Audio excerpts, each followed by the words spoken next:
Chef Daniella Malfitano.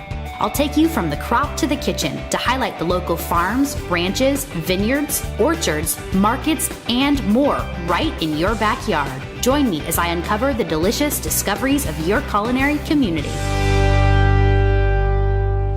Hello and welcome to Delicious Discoveries. I'm your host, Daniella Malfitano. When you think of lavender, you might find yourself becoming very relaxed or even sleepy. Well, for hundreds of years, lavender has been associated with being a remedy for things like insomnia and anxiety. It's been used to soothe bug bites, burns, and headaches. And in World War I, it was even used to disinfect walls and floors in hospitals. It wasn't until recently, though, that people started to use it in recipes and cooking.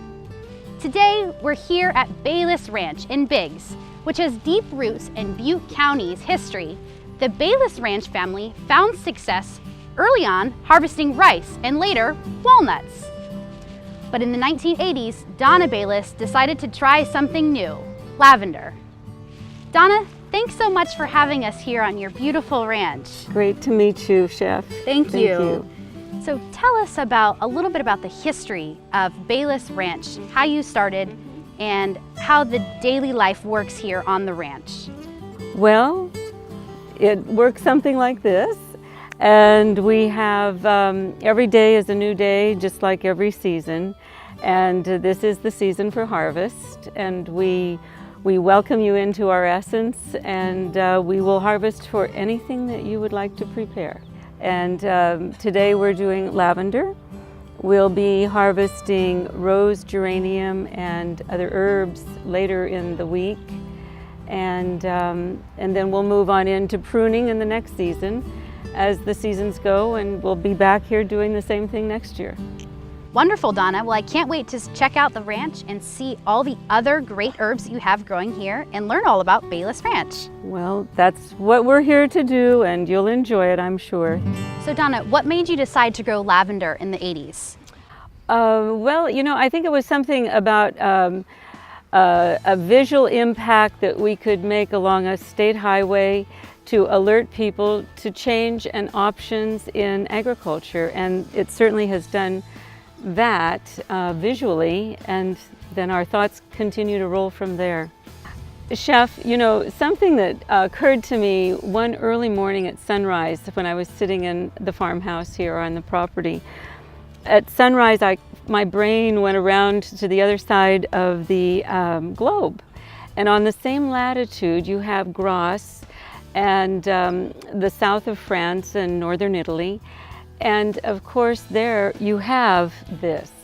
And when you follow that latitude, you can find the agriculture is identical to what we have here, which was the impetus for me to realize we too could grow these wonderful drought-tolerant Mediterranean herbs, of which are now found here, and which I know you love to prepare. Absolutely. With, so. Yes, how lovely, and what a great idea. Yeah. Wow, it is just breathtaking views when you arrive here at the ranch. Mm-hmm. Not only do you smell the wonderful smells, the aroma is everywhere, but it's just so nice and lovely to see rolling hills of this beautiful lavender. Yeah, it's pretty wild too when the wind is blowing and you just see these waves of it. And it actually does draw people in from the road. They do have the scent of it, and it's powerful and it's drought tolerant. We here in California are all getting very aware of our needs to conserve water, and these precious plants do their job at that. So it's another good reason to use and grow lavender.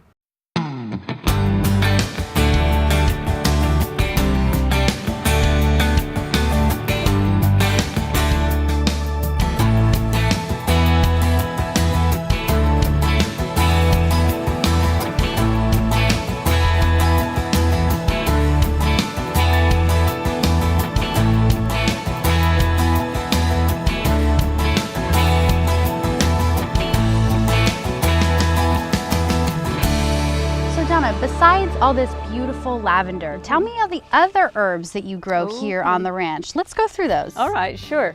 Well, immediately in front of us, in front of Chef, is rose geranium, which has a wonderful compound called geraniol that is antibacterial, and you can feel the astringents on your hands. You can also spritz it into drinks, and it's really refreshing. We have thyme here, and it's timeless in its uses and antibacterial. And it doesn't have a sweet little blossom. Oh, so pretty. Yeah. Yeah. Usually at the market, by that time we see it in markets or farmers markets, you often can't see the flower. I know. So it's really Yeah. nice to see it wild, and you, in fact, Absolutely. you can dry the flowers and eat Yes. it just Oh, like you would use normal absolutely. thyme. How Absolutely. beautiful. Mm. And the bees are making thyme honey. Yes, they are. And here they're making oregano honey. Wow, look at all this. Isn't that beautiful? Yes. It's so colorful, and it stays. You know, it's a great dried flower arrangement, and one that you can certainly do in any number of food applications. It's known as the pizza herb. The pizza herb. And It's actually antibacterial, and it's good for your joints. So next time you have that wonderful pizza from Chef Daniella, she'll have something for joint repair in it called oregano. that's right.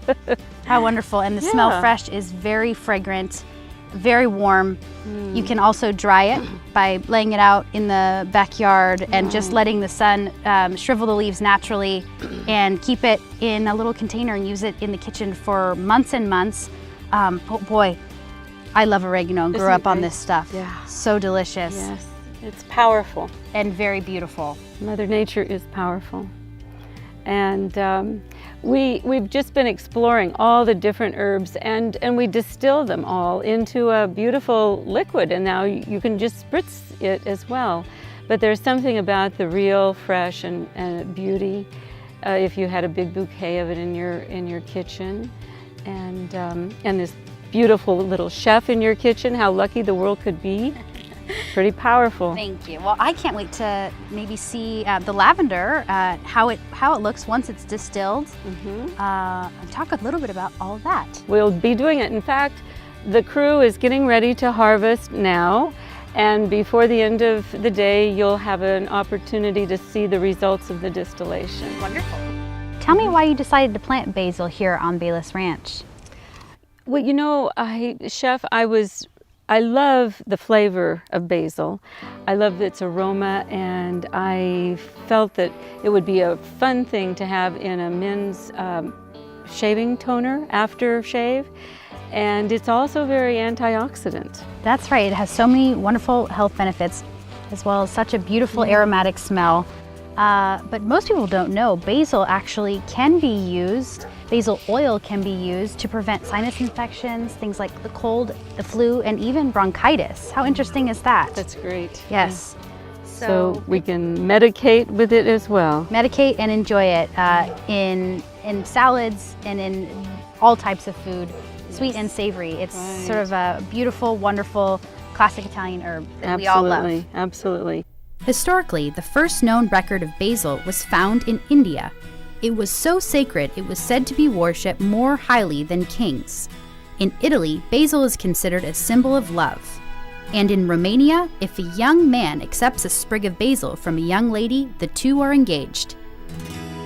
Donna, we're at the far end of the ranch now and sitting among beautiful sage plants that I want to talk about. There are two types here, right? Correct. We have cooking sage, sage Officinalis. officinalis. Yes. And this is used traditionally in the kitchen. Most people get it dried in a bottle. You can also eat it fresh. Great uses for this are a little brown butter and sage in a fry pan with poultry or fish. It's Absolutely. beautiful. Even with some squash or gourds, it's just lovely.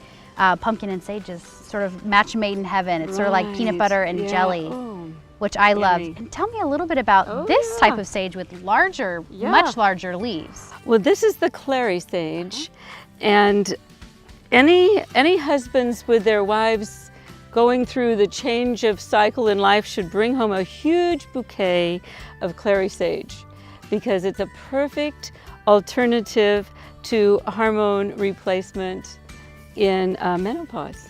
Isn't that great? How neat. And it's pretty powerful. It's actually has a little hallucinating effect, probably anesthetizing.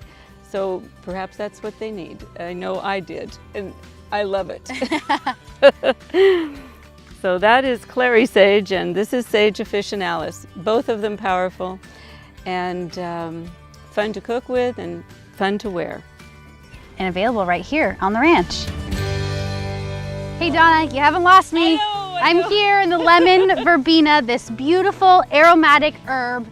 Boy, it is just powerful and Yeah. so delicious. Isn't it? It's great. I mean, just to be in a sea of it is like hypnotizing. And it's like, if you haven't experienced it before, for your viewers, it's like lemongrass and sweet melissa, you know, and it's great for your skin. So you just had a skin treatment. Yeah, that's You just right. had a body treatment I there. certainly did. That's a perfect description of the herb itself. And it's also known as a tonic for the immune system. It can calm nerves.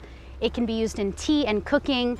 And as we just found out, mixed with vinegar as a topical solution for the skin. Right. And also to be ingested in the body in the culinary sense to reduce inflammation, which is really powerful. Great. Really powerful. I think we have a field of medicine here, and here is the doctor, Dr. Chef. Thank you so much. And you know, sometimes you can just take that glass and spritz with it, and then whatever drink or liquid herbal waters you could have for it. But also bring this to the attention of your pets and spritz their drinking water a little bit with it. There's an idea. I think so. It's pretty fun. And we didn't lose her. She came back.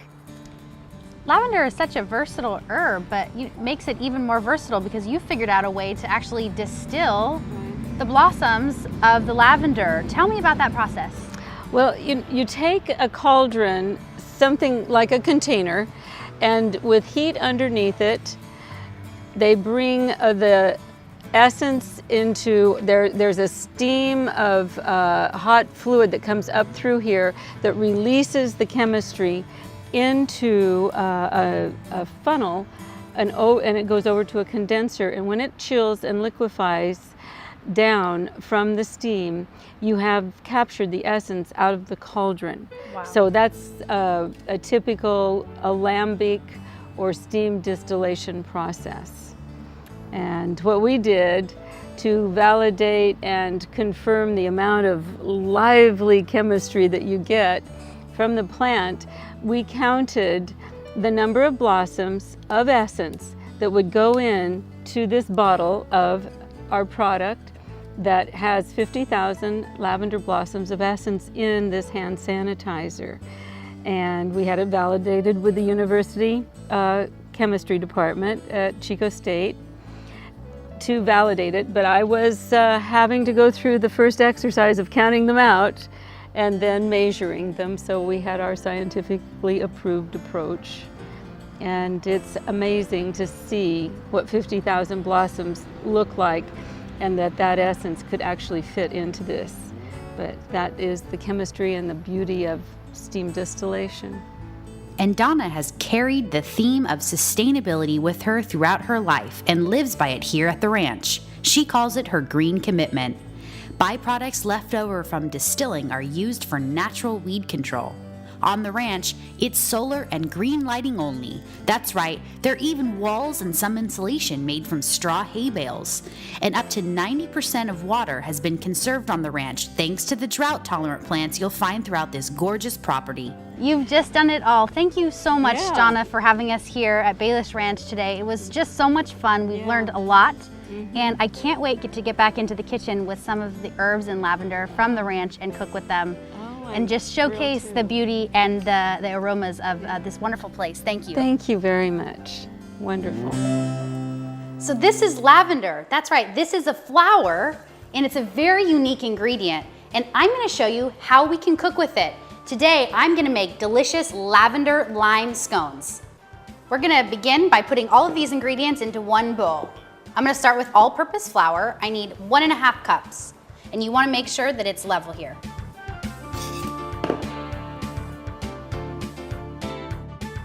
Same thing with the sugar, we need 1/4 cup. I'm using both baking soda and baking powder in this dish to control the acid and to control the leavening. I'm gonna put 1 1/4 teaspoon of baking powder. I'm using a teaspoon and 1/4 teaspoon for this. I'm using 1/4 teaspoon baking soda. We also need a 1/2 teaspoon of salt. I've got 2 limes here and we need the zest of both. And you just want to use the green part. Beautiful. Okay, add this right to your dry ingredients. Perfect. All right, I need to add 1 1/2 teaspoons of dried lavender, but before I add it to the dry ingredients, I'm gonna put it in my palm.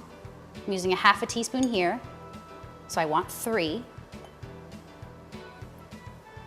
To waken the lavender up and to release the oil, I'm gonna squish it with my hands and place it over the dry ingredients. Really smells like lavender, perfect. Okay, I'm gonna mix this all up.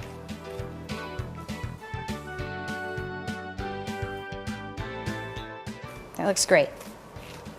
Okay, let's juice these 2 limes. Slice them in half. And then using a reamer or a juicer, right into the bowl.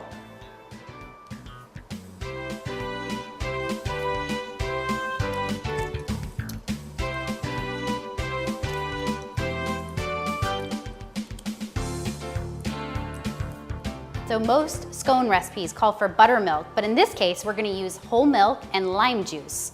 For this, I'm gonna need 1 cup and 1 tablespoon of whole milk right into the juice of limes, okay?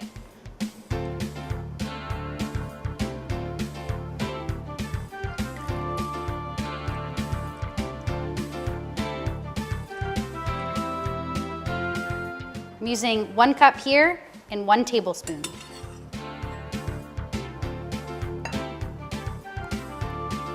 Immediately, you can see the milk and the lime juice create curds. That's exactly what we want. So I'm going to take 5 tablespoons of butter into small pieces. And then I'm gonna add it right to the dry ingredients. To mix this, you can use a pastry fork or a normal fork, but I'm gonna use my hands and I'll show you how it's done. I'm just crumbling the butter into the flour to make small butter bits. You need the butter to be in small pieces so that it's incorporated evenly throughout the scone. And you can stop here when the butter bits resemble the size of small peas. That looks great. So next I need to add the buttermilk right to the dry ingredients.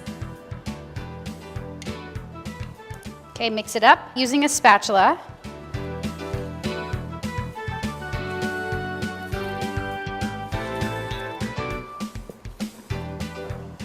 Okay, we want to work this dough right on the board really lightly with your hands. And the reason why is because you don't want a really dense scone. You want a nice fluffy, airy scone. And you can add more flour to the board. This looks great. This is nice and fluffy. And you can use your knife or a bench scraper or a pastry scraper, as some call it. Scrape all of the dough off of the board and continue to work it. Okay, this looks good. You're almost there. I'm gonna keep working it until I don't have any left on the board. And when you touch it, it's really soft and spongy. That's what we're looking for. You have a nice small ball here. I'm gonna press it down with my hands, kind of like you would pizza dough. And then I'm gonna cut it with my chef's knife, dipped in flour so that it doesn't stick to the dough. And I'm gonna cut this dough into 8 pieces, dipping the knife in flour after each slice.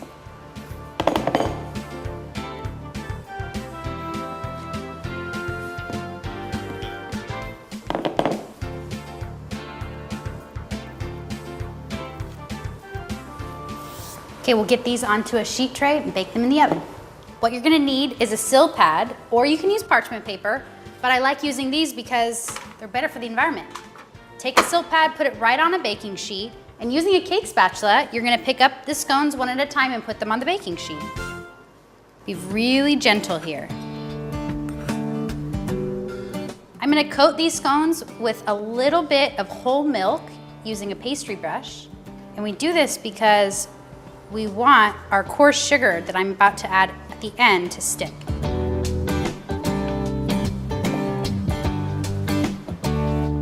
All right, we're gonna bake these in the oven for 20 minutes at 375 degrees. So perfect accompaniment to these scones is just a cup of nice black tea. So I boiled some water, I'm gonna pour it in my mug, let it steep for 3 to 5 minutes. This will be great with the scones.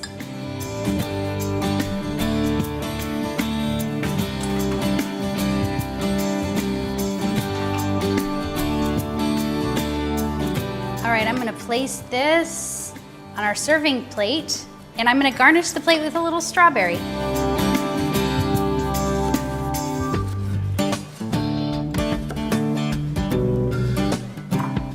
And you can make this a meal with some yogurt. That's a great, delicious looking breakfast.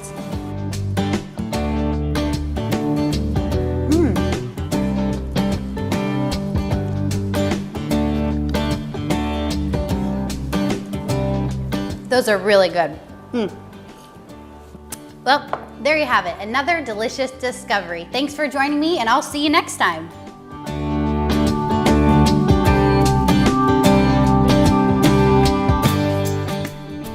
This looks great. It's a nice pale green color, and you can see the bits of butter throughout. Oh, I like that. Can someone fix that? Similarly, lemon verbena can be used, sorry, I'm gonna try that one more time. Okay. To take naps in the afternoon. Now we're gonna bake these in the oven for 300.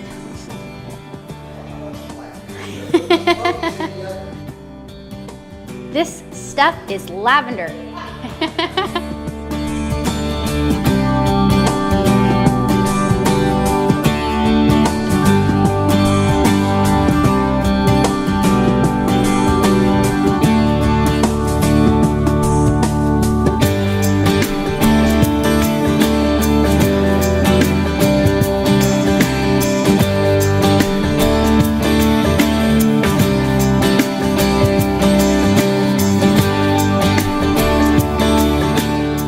Delicious Discoveries with Daniella Malfitano is made possible by Angelina Rose Productions, with special thanks to Mooney Farms.